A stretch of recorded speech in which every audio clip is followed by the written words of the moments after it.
성범죄 무고죄 사실관계부터 확실하게. 성폭력 범죄에 대한 심각성이 사회적으로도 이슈가 되고 다양한 매체를 통해 보도되면서 문제가 되고 있습니다.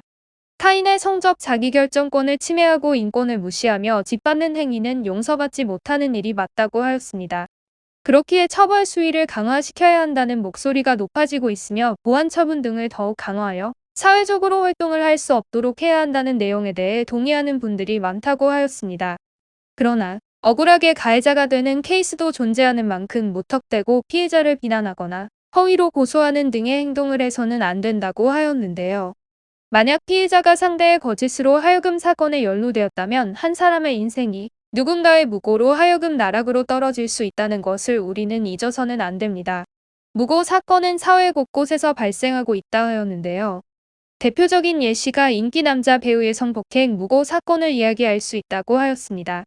그 당시 해당 배우는 당당한 모습으로 경찰서 출석을 하며 인터뷰에 이런 이야기를 남겼습니다. 남을 무고하는 것은 큰 죄라고 말입니다. 실제로 해당 남자 배우는 성실하게 조사에 임하고 초동 대처에 총력을 기울여 자신의 혐의를 벗어내고 성범죄 무고죄로 상대에게 벌을 주었습니다. 그 당시 본 내용이 이슈가 되었던 이유는 피의자 신분으로 입건된 이가 연예인이어서도 있었지만 초동 대처를 정말 잘했기 때문이었다고 합니다. 대부분의 사람들이 성범죄 무고죄를 주장하는 과정에서 자신의 감정을 숨기지 못한다고 하였습니다. 아무래도 하지 않은 일을 했다고 하거나 합의하에 가진 관계인데 화가 날 수밖에 없게 만드니 이성적인 판단으로 대응하기가 어렵습니다.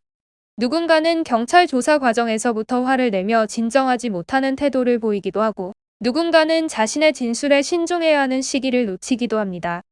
이러한 행동은 결국 본인에게 독이 되어 돌아오는 결과를 야기할 수밖에 없다고 하였습니다.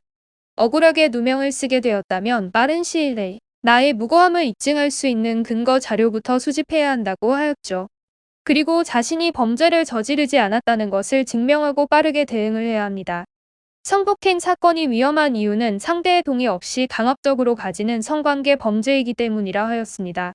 강간과 강간 미수 등이 대표적인 성범죄 사건으로 이것으로 하여금 피해자는 지옥과 같은 삶을 살기도 하고 이를 견디지 못하여 극단적인 선택을 하기도 합니다. 신체적, 정신적으로 큰 피해를 입히는 내용이기에 어떤 식으로도 용서받을 수 없다는 것을 알고 계셔야 합니다. 성범죄 무고죄를 밝혀내지 못한다면 결국 성폭행범이라는 낙인을 받게 되고 이에 따른 처벌을 면하기도 어렵다고 하였습니다. 성폭행으로 하여금 마주하는 형량은 3년 이상의 유기징역이며 꼭 성폭행 사건이 아닌 강제추행, 중간간, 성희롱, 성매매 등과 같은 성범죄라 할지라도 낮은 처분을 기대하기 어렵다고 하였죠. 성범죄 무고죄를 입증하지 못한다면 결국 개인의 미래가 무너져 내릴 수밖에 없다고 하였습니다. 김 씨의 경우에도 술자리에서 즉석 만남을 가지게 된 최 씨가 자신에게 일방적으로 성관계를 시도하였고 자신이 그것을 거부하자 억지로 관계를 가졌다며 고소를 당하였다고 하는데요. 최 씨의 기억에 자신이 만취의 상태이기는 하였지만 김 씨가 이를 동의하였기에 성관계를 가진 것으로 남아 있었다고 합니다. 이에 대하여 자신을 고소한 김 씨와 대화를 나누고 싶다고 말한 최 씨라 하였는데요. 하지만 김 씨는 최 씨를 만나는 것도 너무 두렵고 트라우마가 된다며 이를 피하였다고 하죠. 최 씨는 경찰 조사 과정에 불려다니며 점점 몸도 마음도 피폐해져 갔다고 하였습니다. 조금이라도 달라지고 싶은데 마음처럼 쉽지가 않으니 어려움은 점차 커지게 되었고 어디서부터 어떻게 문제가 되는 것인지 이를 바로잡기가 너무 힘들었다고 합니다.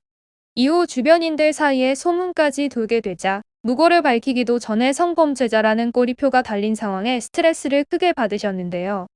홀로 해결할 수 없는 사안이라는 판단을 내린 최 씨는 급하게 변호인을 선임하게 되었습니다.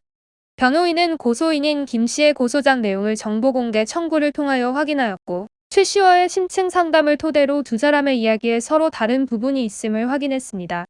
이에 대하여 대질 신문을 요청하고 먼저 거짓말 탐지기 조사를 의뢰하며 억울함을 어필하였다고 합니다. 그리고 두 사람이 그 다음 날까지도 서로 함께 있었다는 점, 다정하게 톡을 주고받았다는 점을 토대로 무혐의를 주장해 나갈 수 있었습니다. 성범죄 사건에서 적극적으로 결백을 주장하지 않는다면 혐의를 벗기는커녕 재판에서 실형까지 받는 경우가 대부분입니다. 더욱이 유죄 판결로 벌금형 이상의 형을 받게 되면 보안 처분이 뒤따라오는 것도 피할 수 없는 사실이라 하였는데요. 보안 처분은 우리가 흔하게 알고 있는 신상정보 공개와 기록 등재, 취업 제한, 비자 발급 제한, 면허 취소 등이 있다고 하였습니다. 억울한 상황에서 사회생활에 제약이 되는 처분까지 마주한다면 많은 것이 괴롭고 지칠 수 있습니다. 그렇기에 초기 골든타임을 잘 준수하여 본인의 무고함을 밝혀내고 상대에게 죄를 묻는 것이 우선이라 하였습니다.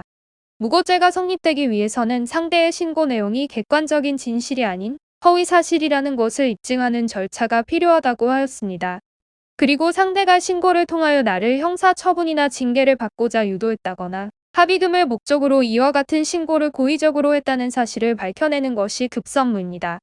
이를 밝혀내기만 한다면 상대는 무고로 10년 이하의 징역을 선고받거나 1,500만 원 이하의 벌금형에 처해질 수 있다고 하였죠.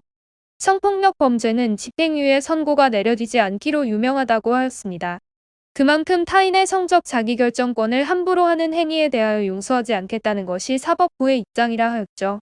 3년 이상의 유기징역이라는 위기는 초범이나 미수범도 동일하게 마주할 수 있는 일이기에 사전 방어를 잘해주셔야 합니다. 성범죄 무고죄로 상대를 고소하고 나의 억울함을 풀어가기 위해서는 법률적 조언도 잊지 말아야 합니다. 신속하게 법률 대리인을 통하여 상대가 허위사실로 고소했다는 것과 나의 무고함을 밝힐 수 있는 증거 자료를 수집해야 하겠습니다. 저희 법무법인 AL에서는 성범죄 전담 변호사가 비대면 무료 상담을 도와드리는 것은 물론 조사와 수사 과정에 모두 동행하여 개인의 억울함을 밝혀드리고 있습니다.